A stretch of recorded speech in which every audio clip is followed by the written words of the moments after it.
Welcome back to Franklin Covey's On Leadership podcast series, now the world's largest weekly subscribed to and distributed leadership podcast. We're honored that you're joining us again. My name is Scott Miller, and I serve as your weekly host and interviewer.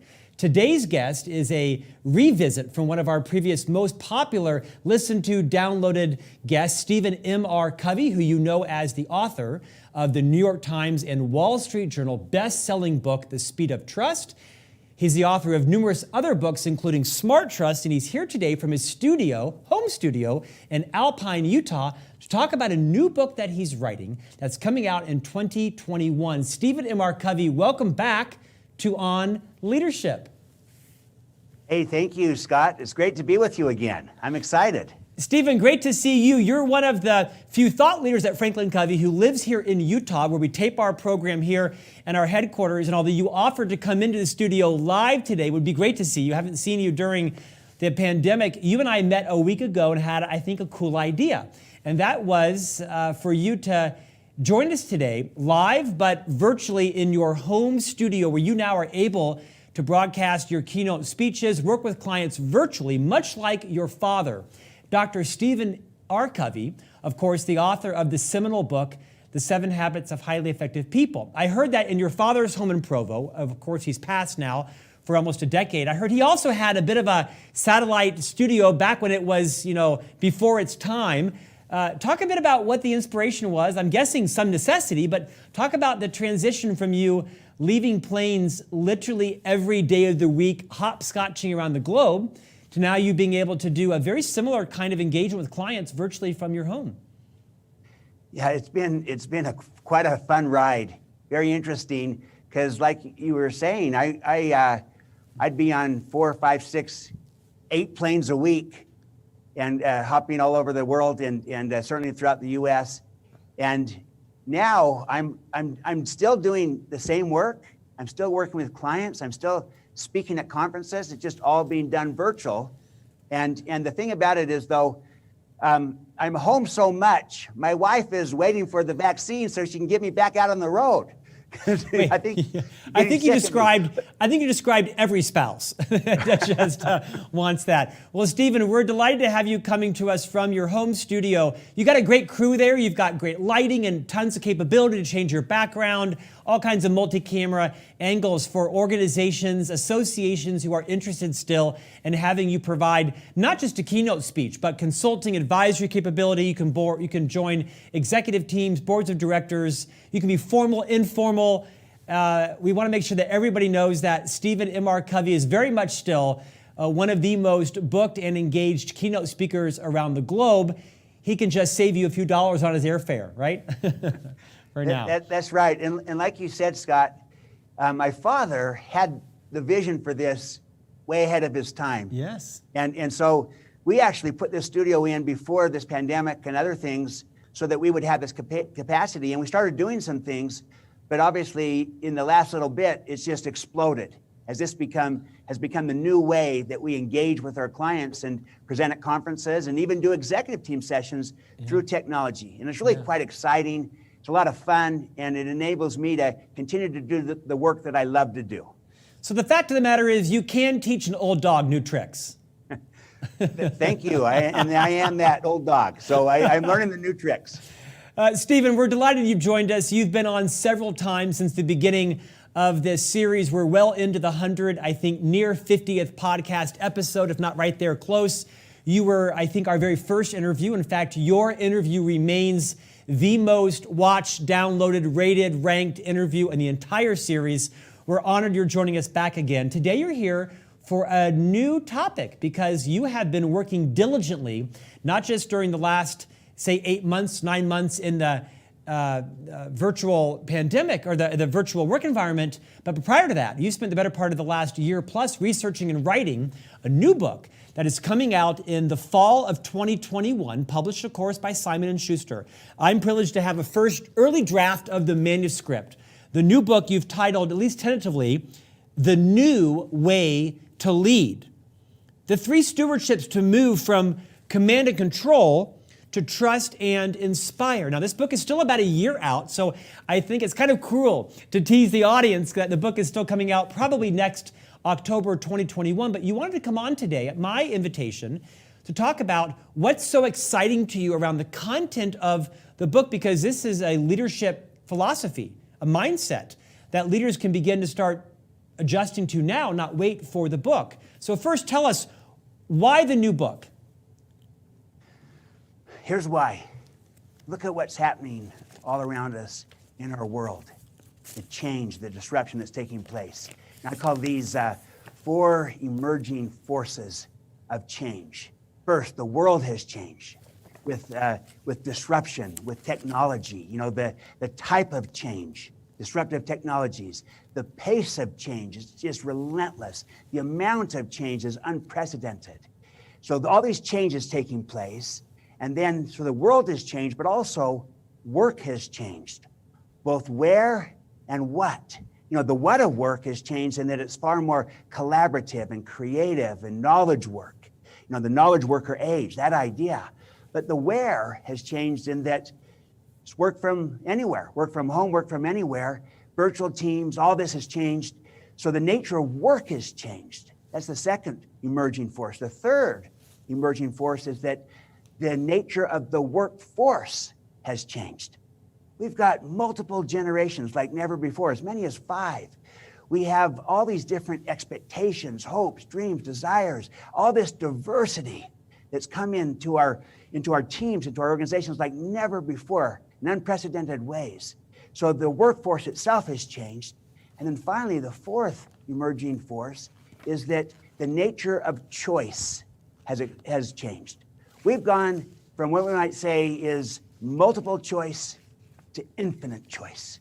The options, the possibilities, the opportunities are unreal today. And all these forces have kind of changed our whole world. I'll give you one little example of this.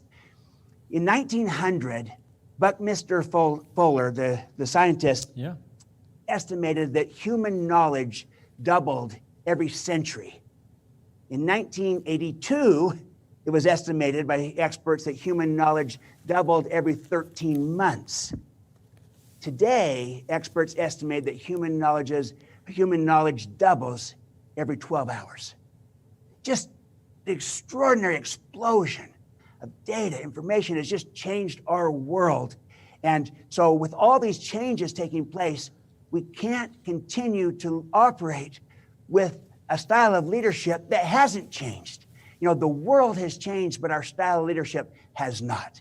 And we've got to change our style of leadership to be relevant for this new world that's going on all around us. Well, it's inspiring. I'm not sure my wife, Stephanie, thinks my knowledge is changing every 12 hours, but I will try to live up to that expectation. You mentioned these forces. How are they manifesting, impacting organizations right now? Lots of implications. But if I could just kind of narrow it down to 2 big ones, 2 jugular jobs to be done. I call these the epic imperatives of our time.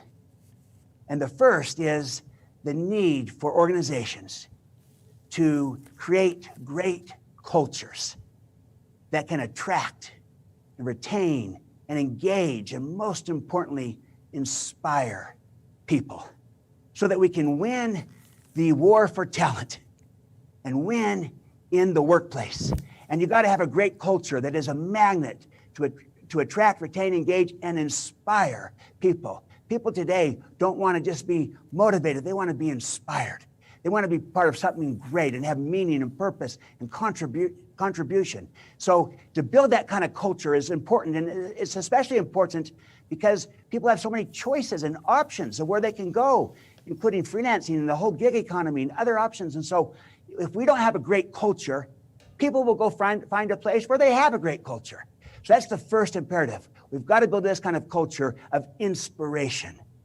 And the second epic imperative of our time is that we need to collaborate and innovate so that we can stay relevant in this changing world where everything is changing so rapidly. We've got to stay relevant, and we can't do that if we're not innovating. And this way, in this sense, we've got to win in the marketplace. And that's all about innovation. And we've got to innovate today. And if we don't, we'll become irrelevant in a changing, shifting, dynamic, disruptive world. So those are the two imperatives. Build a great culture that inspires people so that we win in the workplace, and innovate and collaborate and innovate to stay relevant so that we win in the marketplace. Inspiration and innovation. That's what's in front of us. And that's why we need a new way of leading in order to drive that kind of inspiration and innovation. Otherwise, it won't happen. So, Stephen, I mean, the premise of the book is that leaders, if they want to accomplish what you just talked about in terms of a great culture, we have to move away from a command and control style of leadership. And that seems like a duh. But the fact of the matter is, all of my generation, I'm 50 plus, have relied on command and control generally as our default leadership style. It's how our parents typically led. It's how our bosses led. I'm sure the team that I lead sees a lot of that in me. My technique and my intent don't always match. It's a theme that you and your father have popularized for decades. How do leaders like me, who their default style, not because we're bad people, not because we're, narcissists or we're sociopaths, but it's worked for us some of the time. How do we break that cycle of command and control? Yeah, it's the challenge and the opportunity for most of us, because we're estimating that, probably 90% of people still operate kind of with the old style, the command and control. Not that they're bad people, they're not. It's just that the world has changed, but our style of leadership has not. And it's becoming less and less relevant. So we've got to shift and go to a new style of leadership. And that's going to cause us to do that. We have to shift our paradigm, change our paradigm, broaden it, of a new paradigm of leadership and of people. So let me describe it in just a moment, this new paradigm of how we see people. But I will say this, that what's happened, Scott, is that we've become better in our old style. It's a better form of command and control today. It's more sophisticated. Yeah. It's even more enlightened. We brought kindness to it, benevolence to it, and we brought emotional intelligence to it. We've even brought mission to it, and trustworthiness, all these good things. It's just that the dominant paradigm is still based upon kind of an outdated way of seeing people and of leadership that used to work in the industrial age, but no longer works in this digital age, knowledge worker age, whatever we might call it, where all these forces are upon us, and we have these two new imperatives of inspiration and innovation, and you can't command and control your way to greater innovation. You've got to go to a new style of leadership. I call it trust and inspire. So let me just share a few of the fundamental beliefs that are part of the collective paradigm of this new way of leading, trust and inspire, as in contrast, in juxtaposition to command and control, the authoritarian style. Here's a new way based upon influence, trust and inspire. So the old paradigm that maybe served us in a different time doesn't serve us today. So the new paradigm, here's some of the beliefs. I believe greatness is inside of people. So my job as a leader is to unleash them, not control them. I believe people are whole people, body, heart, mind, spirit. So my job as a leader is to inspire, not merely motivate. I believe there is enough for everyone. So my job as a leader is to elevate caring above competing. Leadership is stewardship. So my job as a leader is to put service above self-interest. And I believe that enduring influence is created from the inside out. So my job as a leader is to go first. Scott, those fundamental beliefs comprise a new paradigm of people and of leadership that is needed today, that we need to adopt at a paradigm level in order then to adapt our style. We've got to cross the chasm, if you will, from command and control to trust and inspire based upon these fundamental beliefs. Because how you see people and how you see leadership makes all the difference in the world. And as we do that, as we shift the paradigm, then we can also catch up with the behavior and how we go about leading. But it starts with the paradigm. If I had a wastebasket, I'd put it on my head right now because I feel like it's a little bit of a leadership intervention. So you're saying my style's not working, huh, Stephen?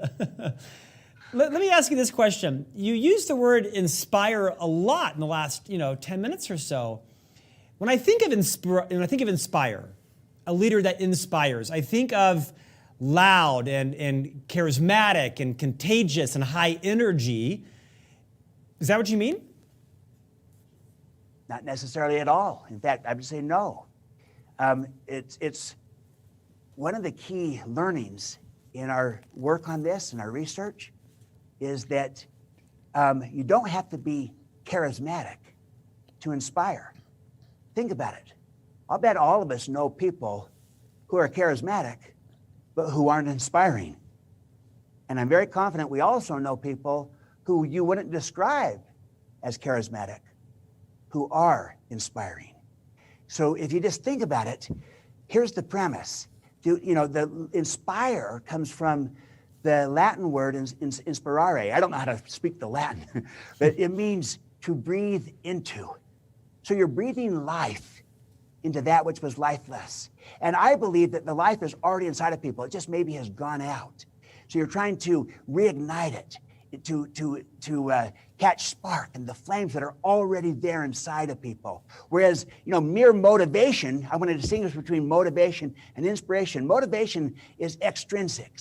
It's external. It's outside of people. So you're trying to provide carrot and sticks, either rewards or pain to try to motivate people. And as Daniel Pink says, yeah, motivation works. What it does is it motivates people to get more rewards. So they try to perpetuate this external, extrinsic process. Whereas inspiration is intrinsic. It's inside of people. And the whole idea is that everyone can inspire. You can learn how to inspire. Inspiring is a learnable skill, not just for the charismatic. So the best illustration of this is if you take Jim Collins in his great work, Good to Great, and he talks about a level 5 leader, and he says they have that paradoxical combination of deep personal humility and intense professional will. My words for it are humility and courage. And that inspires people. And they may not be charismatic at all, but the humility inspires people. And so my whole premise is everyone can inspire. It is a learnable skill. It's not just for the charismatic. And that is what's needed today, not motivation. We need inspiration. It's where, to use the Wayne Gretzky metaphor of, what makes you such a great hockey player? Yeah. And he said, I skate to where the puck is going to be. I'm telling you, inspiration and inspirational leadership is where the puck is going to be. And we need to be there. We need to learn how to do this as leaders, as teams, as organizations, because it's really inspiring people is the new competitive advantage in our world today. It's a huge opportunity. Stephen, I've read the manuscript, not to be cliche-ish, but it's inspiring.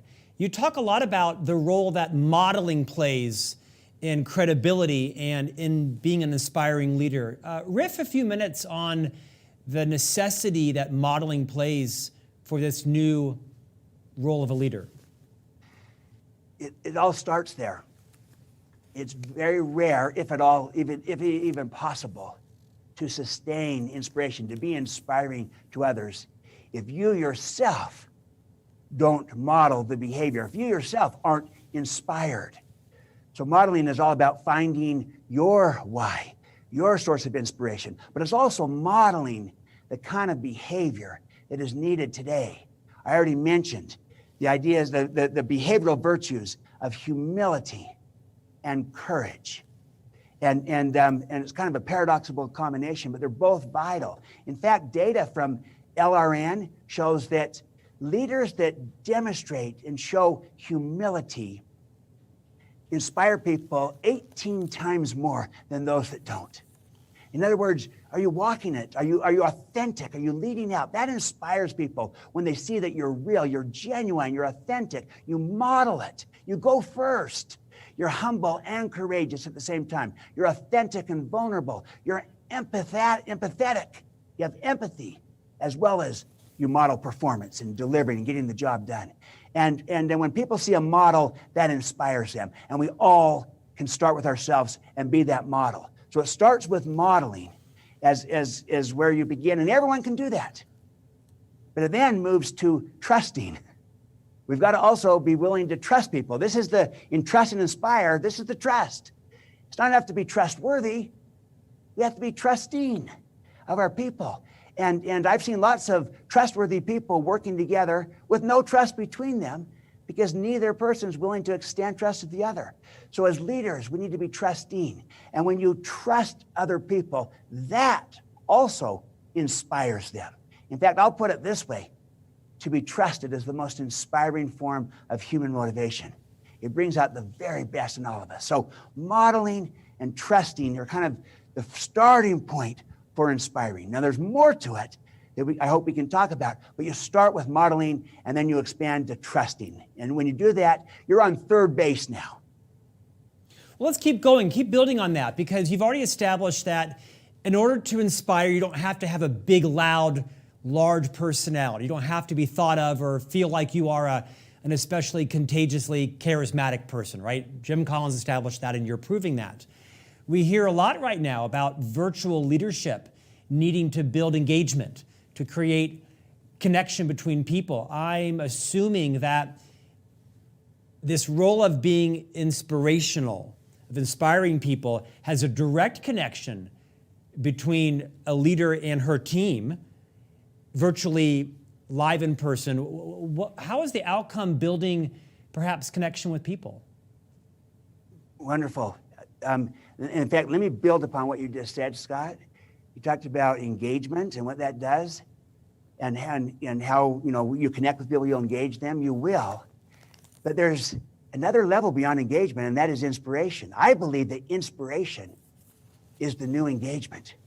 I think it's the next level, it's beyond. And there's data from Bain & Company that shows the productivity of inspired people is 56% higher than engaged people.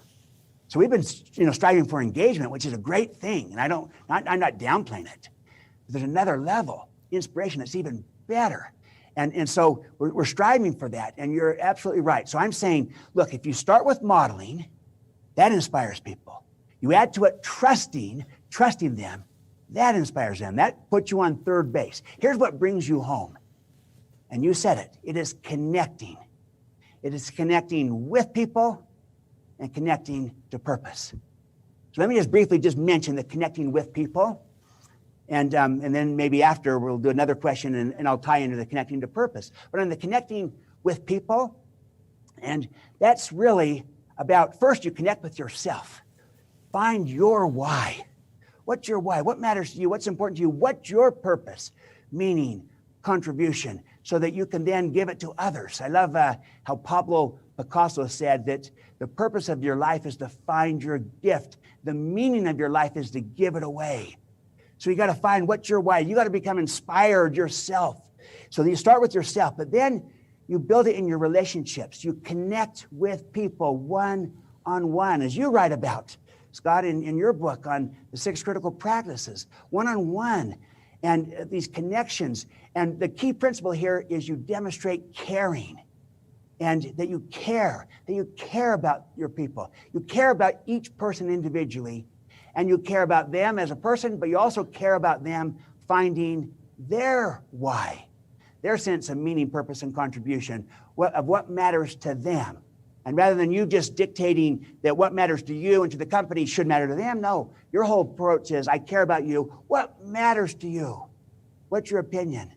And then finally, you move to the team level, and it could be the organizational, if you're the leader of the whole organization. But the team level is all about a sense of belonging, where I have a sense of connection. I'm part of this. This is part of my team, my tribe. I belong to this. That inspires people. Caring inspires people. Seeing a model inspires people. So all these things can inspire. So I'll give you one little illustration of this in action. Indra Nooyi, who just retired as the former chairman and CEO of PepsiCo, one of the great leaders I've ever known. I had a chance to meet with her in her office, spend some time with her. And she told me the story of how when she had gone back to India to visit her mother. Her father had passed away. And all these, her mother had a lot of neighbors and friends and people that came over to greet Indra as well. And here Indra was now the CEO of PepsiCo, this prominent role. And Indra said she was amazed at how the people that came to visit with them didn't compliment Indra like, oh, you're doing so well. Instead, they complimented Indra's mother and said, wow, what a daughter you have raised, what you have done, and just complimented. She was so struck by that when she came back, she said, you know what? I look at my executive team, she said, I think it's important that not only do they know how much I think of them, I think it's important that their parents know how much I think of them. So she wrote personal notes to the parents of each and every member of her executive team, telling them what an amazing son or daughter that they have raised, how grateful she is that they have done that, and what a contribution they're making, and praise them up and down of how valuable they were in producing such a child. And that demonstration of care, not just to the executive, but to their parents, showed such a level of authenticity and caring. It just builds enormous trust, but it inspires people. And so my point is, everyone can inspire, because you can connect with people and you can demonstrate caring and create a sense of belonging. And that's where you start, and everyone can do it. Stephen, a corollary is a story I share frequently is when I used to work in the education division 25 years ago at Franklin Covey. I was a salesperson, and you were the president of the firm at the time. I remember that every quarter, and you'll deny this, or you'll show excessive humility, you wrote a personalized note to everyone that had met or exceeded their quarter. And I remember your assistant, I think her name was Cindy at the time, maybe I have that wrong, would then give us these notes, and they were letters, but you would generally write a note on it. Scott, congratulations, 106%, so appreciate all you're doing. And they would be personalized every month. This art is somewhat lost. This level of connection seems to get lost in the busyness, in the efficiency of leadership. How do we pull ourselves back to that? It's a great question. We pull ourselves back by recognizing that what is going to not just engage people, but inspire them, move them to a different level, help them find the drive, is that connection with people, the caring, the empathy, the compassion, the understanding, and it's personal, it's one-on-one. So, I tried to do that. I often failed and fell short, but that type of caring and connection is genuine and real. That can be powerful. You know who did this really well? Was Doug Conant, the former president and CEO, chairman and CEO of Campbell Soup Company. And he took them from kind of lowest engagement to highest engagement, and also at the same time, low performance to high performance, extraordinary transformation. He personally wrote 30,000 handwritten notes to people that were not generic. They were very specific around reasons why he valued them, gratitude for their contributions, very specific. He demonstrated such caring. It inspired people. But he didn't start with that. He started with the modeling, and then he trusted. And then when you add to it a connecting with people through caring, genuine interest, and demonstrating that in the little things, it really makes a difference. And so I think the best way we'll get back to it is to recognize we need to lead in a different way today. And the idea of efficiency is not near as important as effectiveness. And with people, fast is slow and slow is fast. And it takes time to write that, note by note, one by one. But you do that, you go slow. Ultimately, in the long game, when we're all playing the long game, you can go fast, exceptionally fast, because you build trust, you build the relationship, and you create inspiration. And so that's how we'll come back to it, is recognize that these are principles. And the principle here is caring and connection. That will lead to inspiration. Hold up, I'm just texting my parents' physical mailing address, okay? So you can send them a note for me. They'll be stunned that I'm even employed. Well done, Scott. Stephen, you mentioned earlier this word purpose, which we hear a lot, not just with the new generation coming into the workforce, right? That is focused on contribution and purpose and mission. Connect back the role that inspiration and leadership plays to purpose. Yes, this is vital. So inspiring, again, I'm going to kind of say you inspire when you model, you inspire when you trust, and you inspire when you connect with people, which is what I just talked about, and when you connect to purpose. People do have a longing for meaning, for purpose, for contribution in their lives, for significance. They want to matter, and they want their jobs to matter. They want the work they do to matter. And like you said, it's not just the younger generations. You know, millennials are often referred to as the purpose generation, but there's strong data that shows it's not just millennials.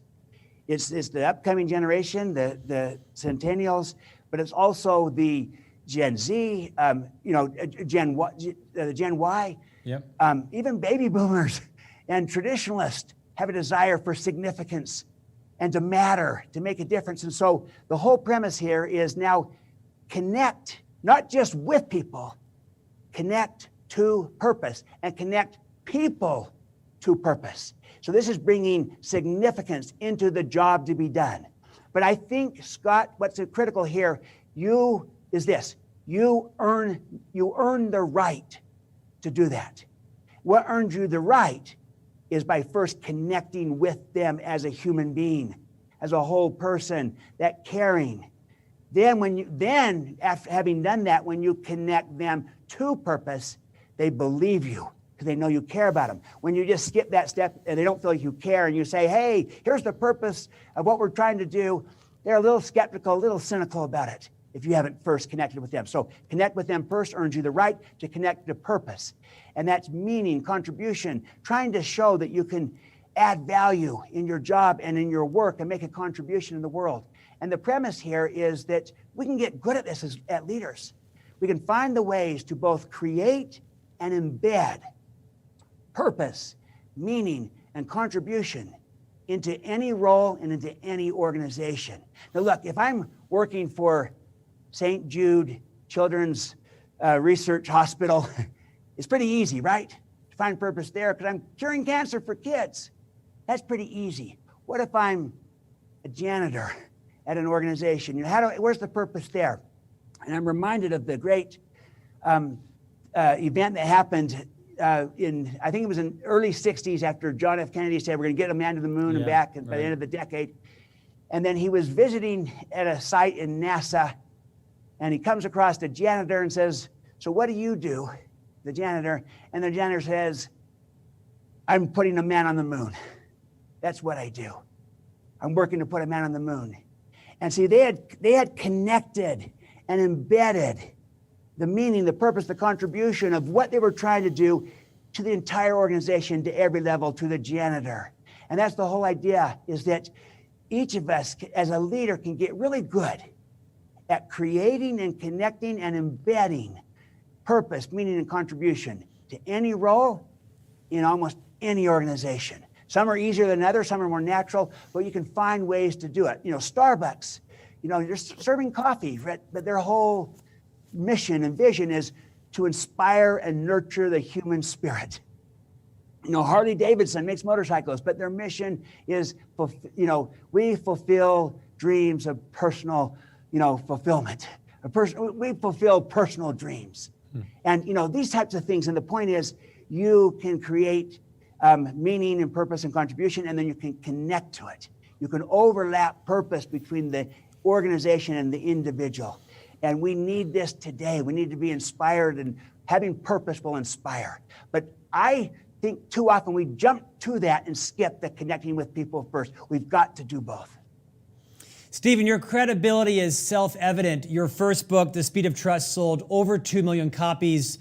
Franklin Covey Speed of Trust offering inside of our All Access Pass, which is, of course, a enterprise license that covers all of our content, is one of the best implemented leadership solutions worldwide.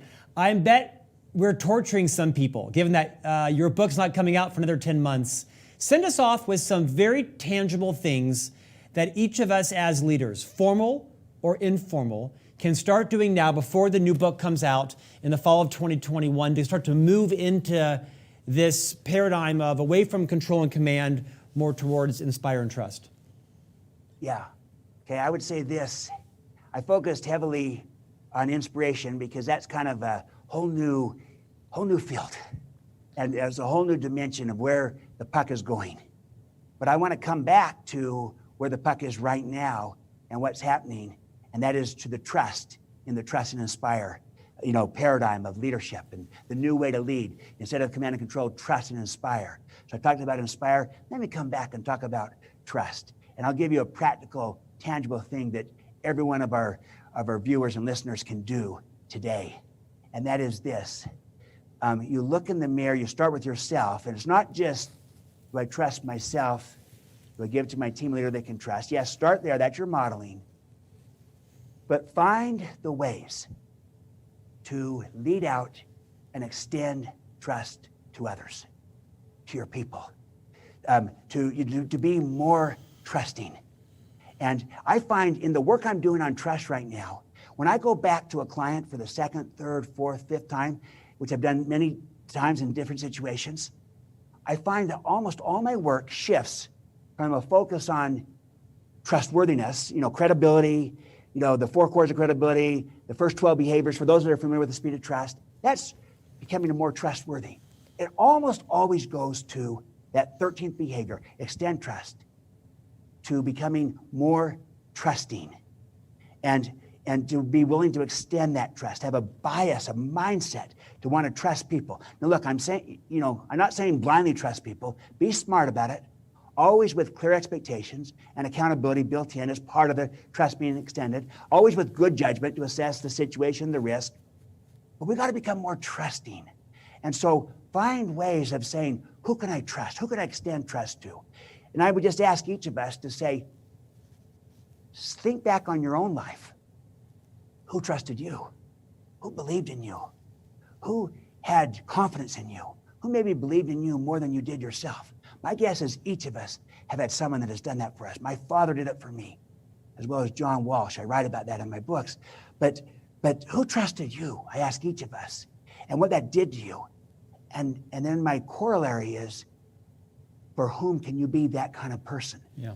Can you trust somebody else and extend that trust to them, to be trusting? That's a great starting point. And that's all part of trust and inspire. You trust people and you inspire them to make a contribution, to make a difference, to matter. Stephen, you easily could have authored this book on your own, but you chose to invite 2 of your long-term colleagues, David Casperson and Gary Judd, to join you. Talk about the decision to have those 2 colleagues join you in developing the manuscript. Number 1, they're both trust and inspire leaders. Number 2, they are extraordinary collaborators with me. And this process, you mentioned a year, it's actually been 4 years I've been working on this book. Yeah. And so they're my ongoing collaborators of kind of developing the ideas, checking the ideas, testing them, and helping on the writing, doing these types of things to make this real, to connect with people and to really resonate. And they're both extraordinary contributors.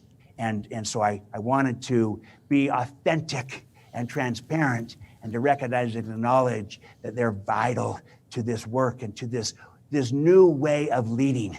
The world has changed. Our way of leading has not. We need a new way of leading that's relevant for our times. And this is it. And they are enormous contributors to me and to this work. And that's why I wanted to recognize and acknowledge that contribution. Your father, Dr. Stephen R. Covey, would be and is proud of you. Stephen M. R. Covey, the authors of numerous books, including The Speed of Trust, Smart Trust, and the book coming out in the fall, the frustratingly late book, not late, but coming out in the fall of 2021, The New Way to Lead, The 3 Stewardships to Move from Command and Control to Inspire Trust by Stephen M. R. Covey with David Casperson and Gary Judd. Stephen, thank you for joining us again. We are delighted that you were able to demonstrate some of your virtual technology. If anybody is interested in engaging with Stephen in a virtual or at some point, hopefully again, live keynote. He has all that capability. You can visit franklincovey.com or even contact Franklin Covey Speakers Bureau, and we can make that happen for you. Stephen, thank you again for your time. Say hi to your co-authors as well. I certainly will. Thank you so much. And I'll leave you with the great expression my father would always say, life is about contribution, not accumulation. This is what Trust and Inspire is all about. Tell my wife that when she's headed to Nordstrom this afternoon. My wife adores you. Thank you, Stephen. Great to be with all our viewers and listeners. Thank you. Thank you as well. Thanks, everybody, for joining us. We'll see you back here next week for another episode of On Leadership. If you're not subscribing, please do so by visiting franklincovey.com. Click on the On Leadership tab. This comes out every week on Tuesdays, Tuesday morning, via email. It also includes a downloadable tool from Franklin Covey's archive, and I write a blog about the interview each week. You also can consume it on all of your favorite podcast platforms, and we'll see you with a new guest next week here for On Leadership.